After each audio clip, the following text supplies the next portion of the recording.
Superpower, Hegemony. The War of 1967 was a warning shot, a case of muscles being flexed. It was a sign of things to come. Retaining power and influence in the heart of the world was to become increasingly difficult for the West. For Britain, it became impossible. In 1968, the Prime Minister, Harold Wilson, announced that Britain would withdraw from all its defense commitments east of the Suez, including from the Persian Gulf. It was now up to the United States itself, a vestige and heir of the great age of European empire, to take on the mantle of retaining influence in the Middle East. A complicated background of intense pressure from all sides meant that this was not easy to achieve. In Iraq, in 1961, for example, large areas that were part of the concession granted 3 decades earlier to the consortium of Western producers that made up the Iraq Petroleum Company were nationalized on the basis that they had been left unexploited. Attitudes in Baghdad stiffened further after Prime Minister Qasim had been ousted and then executed in front of television cameras for the whole world to see. The new hardline regime declared that it was leading the broader struggle to free the Arab nation from the domination of Western imperialism and exploitation by oil monopolists, and raised transit fees on the Banias pipeline overnight. The Soviets watched on with glee. The changes in the Middle East and the rising tide of anti-Western sentiment had been followed carefully in Moscow. Since the Arab-Israeli War of 1967, one CIA report noted the USSR, quote, has followed a consistent course seeking, as opportunities arose, to extend its political and military influence into a region of traditional Russian concern, end quote. The Soviet Union now looked to exploit openings enthusiastically, setting about building its own network of relations stretching from the Mediterranean to the Hindu Kush, from the Caspian Sea to the Persian Gulf. This was partly the result of political brinkmanship between the two superpowers. Small successes were magnified into major propaganda victories, as was clear from the case of Soviet financial and technical support for the Rumalia oil field in Iraq. The newspaper Izvestia was ecstatic in its coverage, trumpeting a new benchmark in the positive cooperation between Arab and socialist nations, pointedly remarking on how keen the USSR was to develop, quote, a national oil industry for the Arabs, end quote. In contrast, the paper went on, Western plans to control the oil of the Arabs are falling apart. The 1960s to control the oil of the Arabs are falling apart. The 1960s, however, was a period when there was a distinct ramping up of the horizons of the superpowers, and not only in the center of Asia. Here we see rivalry between the superpowers. In the early 1960s, the Soviet Union's support for revolutionary Cuba, which included a planned program to station nuclear warheads on the island, almost resulted in war. Following a tense showdown at sea, Soviet ships were finally recalled rather than break through a perimeter set up by U.S. Navy vessels. Confrontation that had flared up in the Far East in the Korean Peninsula at the end of the Second World War broke out again, this time in Vietnam, with effects spilling into Cambodia and Laos, where the U.S. became embroiled in an ugly and costly war that appeared to many Americans to be a battle between the forces of the free world and those of totalitarian communism. The full-blooded commitment of substantial numbers of ground troops did not convince others, and rising disillusionment with Vietnam becomes a rallying point for the emerging counterculture movement. As the situation in Southeast Asia worsened, there was a flurry of activity at Moscow sought to take advantage of the growing disenchantment with the U.S., which was so strong that Khomeini would declare in 1964, let the American president know that in the eyes of the Iranian people, he is the most repellent member of the human race. This disenchantment was not limited to opposition figures, clerics, and populist demagogues. The president of neighboring Iraq was prepared to refer to British and American oilmen as bloodsuckers, while mainstream newspapers in Baghdad started to describe the West as imperialist, Zionist, or even imperialistic Zionist. Despite the hostility of such statements and the fertile ground they fell on, attitudes to the West were not all negative. In truth, the issue was not that the United States, and to a lesser extent Britain, were reviled for their supposed interference in the affairs of the countries sprawling from the Mediterranean eastwards, and for being willing to line the pockets of a corrupt elite.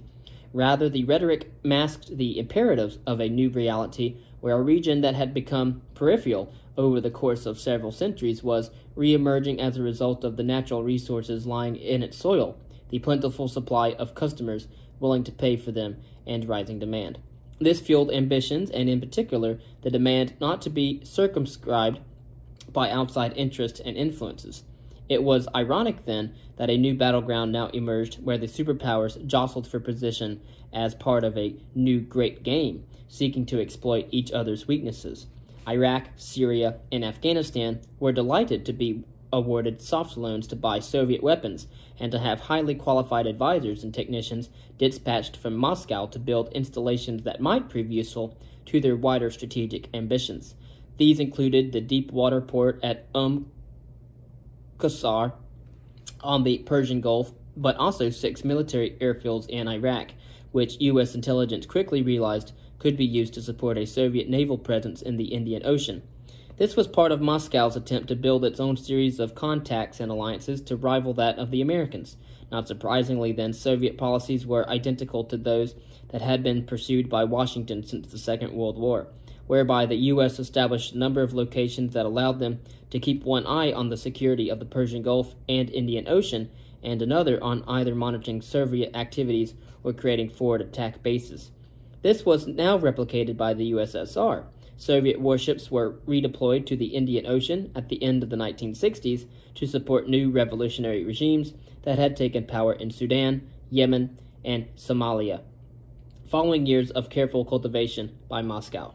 This gave the Soviets an inviolable series of footholds in Aden, Mogadishu, and Berbera. The USSR therefore acquired the capability to throttle access to the Suez Canal, something that U.S. policy planners had feared for years. The CIA watched carefully as the Soviets systematically assisted the fishing, agricultural, and other industries across the Indian Ocean area, including East Africa and the Gulf. This included training fishermen, developing harbor facilities, and the sale or rental of fishing vessels at highly competitive prices. Such gestures of goodwill were reciprocated with free port access in Iraq, Mauritius, and Somalia, as well as in Aden and Sana'a. The Soviets also devoted considerable efforts to cultivating Iraq and India. In the case of the latter, the USSR supplied armaments that accounted for more than 3/4 of all New Delhi's military procurement imported from abroad in the 1960s, in quantities that rose throughout the following decade. Sales included some of Moscow's most sophisticated weaponry, including Atoll and Styx missiles, MiG-27 and MiG-29 fighters, and state-of-the-art destroyers, while India was also favored with a license to produce military aircraft that had been denied to the Chinese. Looking to the left and to the right came naturally to people and different cultures in this part of the world, and it continued to prove rewarding. In Afghanistan, a word was coined for the practice of seeking support from both superpowers, literally meaning without sides. Bi-Tarafi became a tenet of a foreign policy that sought to balance the contributions made by the USSR with those of the U.S. As one shrewd observer put it in a classic account published in 1973, Afghan army officers who had been sent on formal training programs in the Soviet Union and the United States that were designed to build ties and develop relationships with future leaders would compare notes when they returned home. One thing in particular stood out for officers who had been talent spotted. Neither the USA nor the USSR turned out to be the paradises painted by their respective propaganda. Rather than evangelizing new converts, then, the overwhelming response of those sent abroad was to return home convinced that Afghanistan should remain independent. Similar impulses were at work in Iran, where the Shah was telling anyone who would listen that he was his country's savior. "My visions were miracles that saved the country," he told one interviewer. "My reign has saved the country, and it has done so because God was on my side." When asked why no one dared even to mention his name on the streets of Tehran, he did not seem to consider that this might be because of the terrifying apparatus of the police state that kept him in power. I should suppose, he said, that they do not talk about the Shah from exaggerated respect. If this was a case of self-delusion, then so too was the posturing about communists.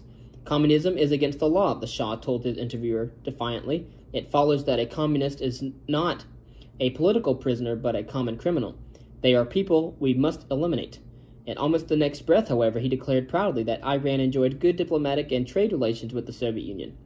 This said everything about the delicate balance across the spine of Asia that had to be sought during the Cold War. The Shah had learnt from the experience that antagonizing his powerful neighbor to the north would have serious repercussions. It was in his interests, therefore, to take support from the United States and the West while at the same time sweetening relations with Moscow. As a result, he was perfectly happy to enter into a series of agreements to buy rocket-propelled grenade launchers, anti-aircraft guns, and heavy artillery from the USSR, and to allow Soviet technicians to help expand the major steelwork plant in Isfahan. But while this was entirely understandable realpolitik, it demonstrated the difficulties of the position which the countries of this region found themselves in. Any alignment with one of the superpowers prompted a response from the other. Any attempt to keep at a distance would have disastrous consequences and could easily create openings for opposition. Figures. In 1968, yet another coup in Iraq gave the Soviet Union the chance to strengthen ties that it had worked hard to develop over the previous decade. These now bore fruit with a 15-year treaty of friendship and cooperation signed in 1972, which was seen in London as being as a formal alliance with the Soviet Union. Washington's anxiety that the USSR's tentacles were spreading ever further was reinforced by events elsewhere in Asia. In 1971, Moscow signed a 25-year treaty of peace, friendship, and cooperation with India, and agreed to provide economic, technological, and military support. Things looked ominous in Afghanistan, where a coup propelled Muhammad Dawood to power in 1973 alongside a cadre of left-wing supporters. A number of high-profile Islamist leaders were either pushed out or fled from the new regime. They found a welcome home in Pakistan, especially in the so-called tribal regions around Quetta, where they were actively supported by government of Zulfikar Ali Bhutto, who saw them as a tool to help destabilize the new government in Afghanistan and as an easy way to burnish his own religious credentials at home. The sense of turbulence and of an emerging new world order was palpable as the peoples of the belt between the Mediterranean and the Himalayas strove to take their futures into their own hands. The real moment when Iraq became independent, Saddam Hussein used to say later, was when it nationalized its oil industry and took control of its own destiny in 1972. Gone were the days when Westerners would turn up and lord it over the local population. A time of foreign domination and alien exploitation, he declared, was at an end. Oil was the fuel behind much of this movement to escape from the overbearing influence of outside powers, setting off a chain reaction that had profound long-term implications. The catalyst for a new round of change was a coup led by an ambitious young Libyan army officer who had been described as cheerful, hardworking, and conscientious by the British Army course instructor who supervised his training in the United Kingdom. Muammar Gaddafi was certainly resourceful. At the start of 1970, shortly after seizing power, he demanded a dramatic rise in the revenues of Libyan oil, which at that time was responsible for 30% of Europe's total supply. Brothers, he had proclaimed to his countrymen, the revolution cannot let the Libyan people be poor while they own colossal oil wealth. There are people living in huts and tents while the foreigner lives in palaces. Other countries put men on the moon. Gaddafi went on, the Libyans are exploited to the extent that they have no electricity or water. The oil companies screamed with outrage at the new regime's insistence on being paid a fair price for the oil, but they soon complied after it had been made clear that nationalization was not an option, but that it might be. The fact that the Libyan leader could force a renegotiation was not lost on others. Within weeks, OPEC, or OPEC, was pushing to raise the contribution made to its members by Western oil companies, threatening to reduce production to force agreement. It was, in the words of one Shell executive, the moment when the avalanche began. The results were spectacular. the price of oil quadrupled over the course of 3 years, putting immense strain on the economies of Europe and the United States, where demand and consumption levels galloped ever onwards. In the meantime, however, the oil-producing countries were flooded by unprecedented inflows of cash. The countries in the center of Asia and the Persian Gulf had seen their returns steadily improve almost as soon as the Knox-to-Arcy concession struck oil, as agreements were slowly but surely renegotiated in the decades that followed with better and better terms. But what happened in the 1970s was a shift of seismic proportions. In 1972 and 1973 alone, Iran's oil revenues rose eightfold. In the space of a decade, government revenues rose 30-fold. In neighboring Iraq, the rise was no less spectacular, going up 50 times between 1972 and 1980, from 575 million to 26 billion. It was all very well complaining about the extent of dependence by Western industrial companies upon oil as a source of energy, as one senior American official did in a report prepared for the State Department in 1973. But there was an inevitability about the transfer of power and money to the countries straddling the spine of Asia, and there was an inevitability, too, about the strengthening sinews of the Islamic world that followed as ambitions were magnified.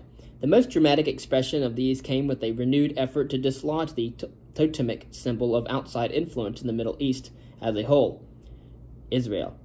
In October of 1973, Syrian and Egyptian forces launched Operation Badr, named after the battle that had opened the way to securing control of the holy city of Mecca in the time of the Prophet Muhammad. The assault caught not only Israeli defenses by surprise, but the superpowers as well.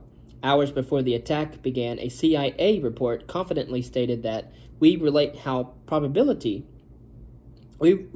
probability to the possibility of the initiation of a military operation against Israel by the two armies.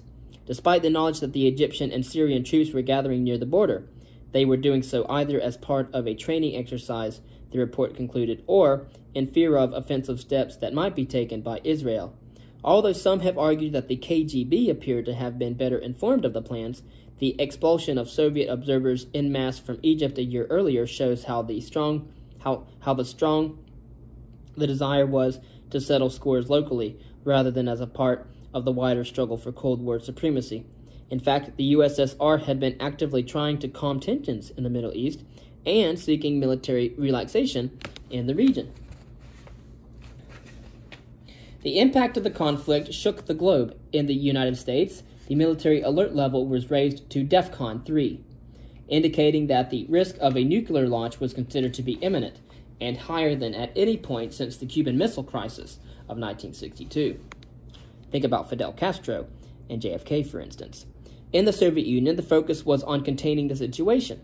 Pressure was put on Egypt's President Sadat behind the scenes to agree a ceasefire, while the Soviet Foreign Minister Andrei Gromyko, a consummate political survivor, personally pressed President Nixon and his newly appointed Secretary of State Henry Kissinger to act jointly to prevent a real conflagration that might easily lead to war spreading. The real significance of the Yom Kippur War, so named because the attack began on the Jewish holy day, lay not in the attempts by Washington and Moscow to work together, nor even in the spectacular results which saw one of the great military reversals in history, as Israel went from being within hours of extinction to shattering the invading forces and advancing on Damascus and Cairo. In fact, what was remarkable was the way that Arabic-speaking world acted together as a caliphate in all but name. The ringleaders were the Saudis, the masters of Mecca, who not only talked openly about using oil as a weapon, but actually did so. Production was cut back, which, combined with political uncertainty, led to price rises. Costs per barrel tripled almost overnight. As queues formed around patrol stations in the United States, Secretary of State Henry Kissinger complained about political blackmail that threatened the stability of the developed world. The shock was enough to prompt talk of developing new strategies that would reduce or even remove altogether dependence on Middle Eastern oil. On the 7th of November 1973, President Richard Nixon gave a nationwide primetime address on TV to announce a series of measures to address the uncomfortable fact that in recent years our energy demands have begun to exceed available supplies. As a result, the president opined solemnly power plants were to be converted from the use of oil to the use of coal, our most abundant resource. Fuel for aircraft was to be restricted with immediate effect. All vehicles owned by the federal government were to be prevented from traveling faster than 50 miles per hour, except in emergencies. To be sure that there is enough oil to go around for the entire winter, Nixon went on, it will be essential for all of us to live and work in lower temperatures. We must ask everyone to lower the thermostat in your home by at least 6 degrees, so that we can achieve a national daytime average of 68 degrees. If it is any consolation, the president added, my doctor tells me that you really are more healthy living in this temperature. Now, some of you may wonder, he went on, whether we are turning back the clock to another age. Gas rationing, oil shortages, reduced speed limits, they all sound like a way of life we left behind with Glenn Miller and the War of the 40s. Well, in fact, part of our current problem also stems from the war in the Middle East. What was needed in addition, Nixon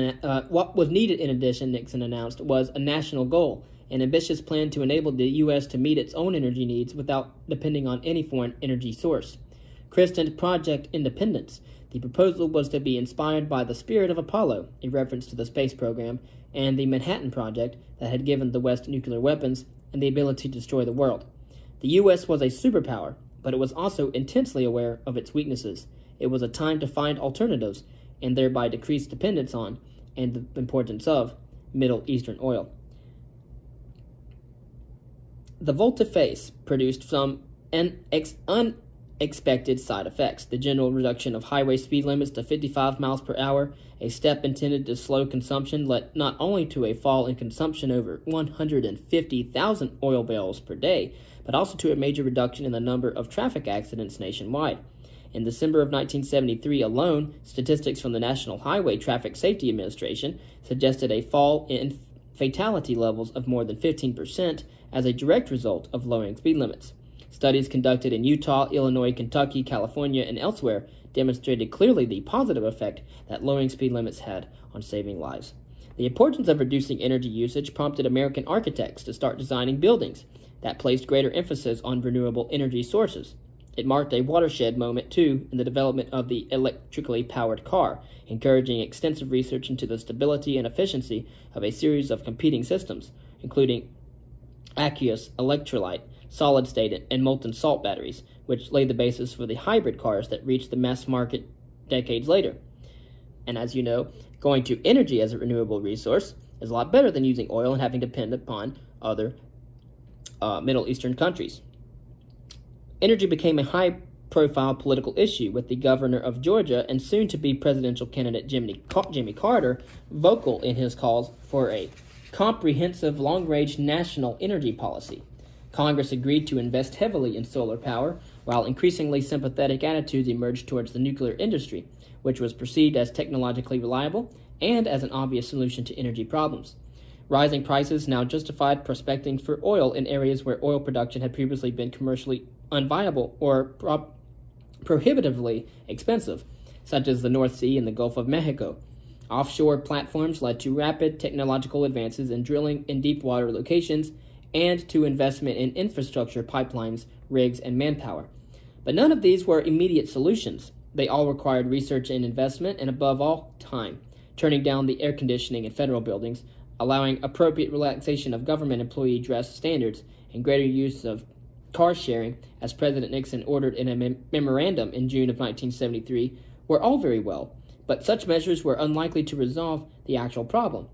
In the meantime, however, the oil producers in the Middle East made hay, with uncertainty about supply spooking the market and the Muslim nations of OPEC using oil as what the king of Saudi Arabia called a weapon in a battle.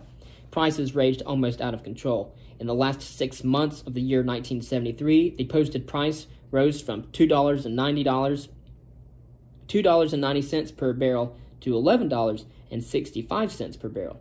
Even when the Yom Kippur War came to an end after 3 weeks of bitter fighting, things never went back to normal. Indeed, the redistribution of capital from the West simply accelerated. The collective revenues of the oil-producing countries rose from $23 billion in 1972 to $140 billion just 5 years later, in 1977. Cities boomed, transformed by cash that funded the building of roads, schools, hospitals, and, in the case of Baghdad, a new airport, monumental architecture, and even a stadium. So great was the change that one Japanese architectural journal likened the transformation of the Iraqi capital to that of Paris in the late 19th century under the direction of Baron Haussmann. Naturally, this provided those in power with valuable political capital. Regimes across the Persian Gulf could make grandiose statements that linked the new affluence with their personal power. It was no coincidence, therefore, that as the streams of cash flowing into the heart of the world turned into a torrent, the ruling classes became increasingly demagogic in their outlook. The funds at their disposal were so great that although they could be used to provide bread and circuses in the traditional method of autocratic control, there was simply too much to lose by giving others a share of the power. There was a marked slowdown in the development of pluralistic democracy, and instead of tightening control by small groups of individuals, whether related by blood to the ruler and the ruling family as in the Arabian Peninsula and in Iran, or espousing common political causes as in Iraq and Syria.